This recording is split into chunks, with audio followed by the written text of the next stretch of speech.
দেখো বন্ধুরা, আমার আগের দিনে কিছু রুটি পড়ে আছে, আর সেই বাসি রুটি না ফেলে দিয়ে কিভাবে সামান্য উপকরণ আর সহজ পদ্ধতিতে বানিয়ে ফেলতে পারবে দারুণ মুখরোচক এক রেসিপি। সকালের টিফিন বা সন্ধ্যেবেলার স্ন্যাক্স, দারুণ সুস্বাদু এক মুখরোচক রেসিপি।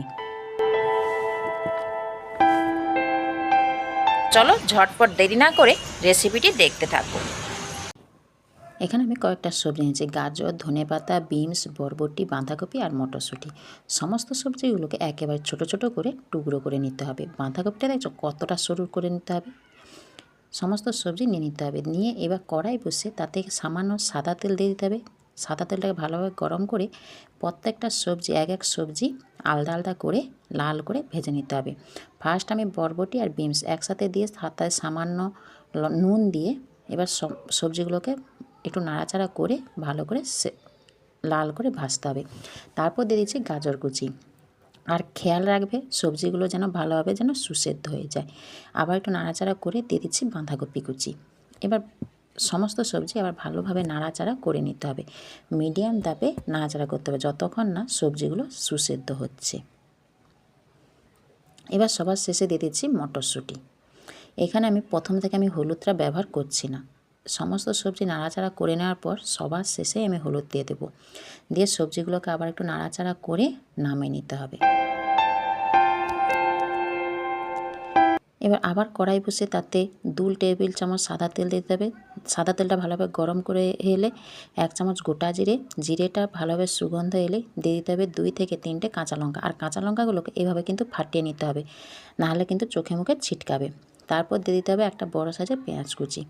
পেঁয়াজটাকে এবার কিন্তু ভালো করে লাল করে ভাজতে হবে। যতক্ষণ না পেঁয়াজটা নরম হচ্ছে ততক্ষণ কিন্তু ভালো করে নাড়াচাড়া করে নেওয়ার পর দিয়ে দিতে হবে 1 চামচ আদা বাটা আর 1 চামচ হলুদ গুঁড়ি।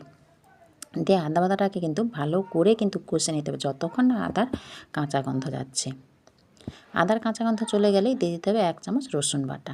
এবার আদা রসুনটাকে কিন্তু ভালো করে একটু সামান্য জল দিয়ে ভালোভাবে কষে নিতে হবে যতক্ষণ না আদা রসুনের কাঁচা গন্ধ যাচ্ছে। এবার ভালোভাবে কষে নেওয়ার পর দিয়ে দিতে হবে 1 চামচ কাশ্মীরি রেড চিলি পাউডার, 1 চামচ জিরে গুঁড়ো আর 1/2 চামচ গরম মশলা গুঁড়ো। এবার সমস্ত উপকরণ মশলা ভালোভাবে জল দিয়ে ভালো করে কষে নিতে হবে মিডিয়াম তাপে। যতক্ষণ না নিচ থেকে তেল ছাড়ছে ততক্ষণ পর্যন্ত কিন্তু মিডিয়াম তাপে মশলাগুলো কষে নিতে হবে। নিচ থেকে তেল ছাড়তে শুরু করলে দিয়ে দিতে হবে 3 টেবিল চামচ টমেটো কেচাপ আর দিয়ে দিচ্ছি 1/2 চামচ সোয়া সস। এবার সসটাকে পুরো মশলার সঙ্গে ভালো করে কিন্তু আমি কষিয়ে নিচ্ছি। এখানে যদি তোমরা ঝাল পছন্দ করো তাহলে কিন্তু চিলি সসটা ব্যবহার করবে। দিয়ে মশলাটা আবার ভালোভাবে কষিয়ে নেওয়ার পর সেই ভেজে রাখা যে সবজিগুলো সেইগুলো এবার সমস্ত মশলার সঙ্গে ভালো করে নাড়াচাড়া করে নেওয়ার পর সামান্য লবণ আর স্বাদ মতো চিনি আর উপর থেকে ধনেপাতা কুচি ছড়িয়ে আবার একটু নাড়াচাড়া করে নামিয়ে নিলেই রেডি বাসি রুটির পুর। দেখেছো পুরটা দেখতে তোমাদের কেমন লাগছে অবশ্যই কিন্তু আমাকে কমেন্ট করে জানাবে। এই পুরে এখন যেহেতু শীতকাল উপরে একটু ধনেপাতা ছড়িয়ে দাও, মানে পুরো স্মেল কেন খাবারের টেস্ট পুরোটাই আলাদা হয়ে যাবে। এবার রুটিগুলো এবার একটা রুটি নেবে, নিয়ে 1 চামচ টমেটো কেচাপ দিয়ে চামচ দিয়ে কিন্তু ভালো করে পুরো রুটিটায় বুলিয়ে নিতে হবে।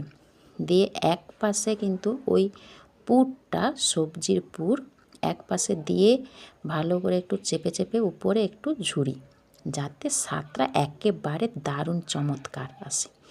দিয়ে এবার রুটিটাকে মুড়ে এক পাশে রাখো। আবার প্রত্যেকটা রুটি এইভাবে উপরে টমেটো কেচাপ দিয়ে বুলিয়ে আবার পুরটাকে দিয়ে এক পাশে দিয়ে অন্য আরেক পাশ মুড়ে নাও। ঝুড়িটা কিন্তু দিতেই হবে মাস্ট, তাহলে কিন্তু তোমরা দেখবে বিশ্বাস করবে না স্বাদটাই পাল্টে যাবে। এবার আরেকটা ফ্রাই প্যান বসিয়ে তাতে সাদা তেল পুরো কড়ার চারপাশে কিন্তু বুলিয়ে নেবে, বুলিয়ে ভালো করে কিন্তু গরম করে নিতে হবে। দিয়ে একটা একটা রুটি মিডিয়াম তাপে কিন্তু একটু সময় নিয়ে ভাজতে হবে। এক পাশ লাল হয়ে গেলে অন্য পাশ উল্টে দিতে হবে। দেখেছো কতটা লাল হয়েছে? এইভাবে সোনালি আকার আসা পর্যন্ত কিন্তু রুটিটাকে কিন্তু ভালো করে ভেজে নিতে হবে। এখানে কিন্তু তোমরা বাটার বা ঘিটা ইউজ করতে পারো, ঘিটা দিলে আরও সুন্দর লাগে। আমার কাছে ঘি ছিল না, তার জন্য আমি তেল দিয়েই রান্নাটা করেছি। দেখো প্রত্যেকটা রুটি এভাবে ভালোভাবে ভেজে এইভাবে পরিবেশন করে দাও এক একটা রুটি। আর হ্যাঁ, পরিবেশন করার আগে এইভাবে একটু সাজিয়ে নাও, উপরে একটু পেঁয়াজ কুচি আর একটু ধনেপাতা কুচি। দেখেছো কত সুন্দর লাগছে না দেখতে? তাহলে বন্ধুরা তোমাদের কেমন লাগছে অবশ্যই কিন্তু আমাকে কমেন্ট করে জানাবে। আর যদি ভিডিওটি ভালো লাগে অবশ্যই কিন্তু সাবস্ক্রাইব করে পাশে থাকা বেল আইকনটি প্রেস করে রাখবে। এরকম কিভাবে বা গ্রামের বাড়িতে কিভাবে সহজ পদ্ধতিতে ঘরোয়া উপকরণে সবজি দিয়ে মুখরোচক টিফিন কিংবা চায়ের সঙ্গে মুখরোচক স্ন্যাক্স বানানো যায়, সেই সব রেসিপি তোমাদের সঙ্গে আমি শেয়ার করব।